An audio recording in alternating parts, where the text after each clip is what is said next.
Rakib youth Islamic চ্যানেলের পক্ষ থেকে স্বাগতম জানাচ্ছি। আমি মোহাম্মদ রাকিব চৌধুরী।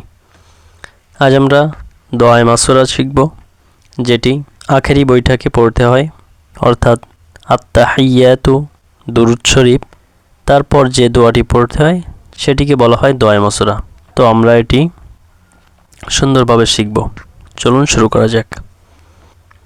আল্লাহুম্মা ইন্নী ظلمت نفسي ظلما كثيرا ولا يغفر الذنوب إلا أنت فاغفر لي مغفرة من عندك وارحمني إنك أنت الغفور الرحيم।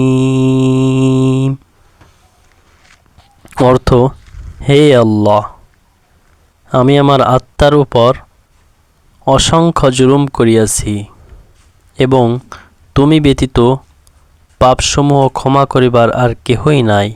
অতএব আমাকে ক্ষমা করো তোমার নিজের পক্ষ হইতে এবং আমাকে দয়া করো, নিশ্চয়ই তুমি ক্ষমতাশীল, দয়াবান। ধন্যবাদ। আসসালামু আলাইকুম ওয়া রাহমাতুল্লাহ।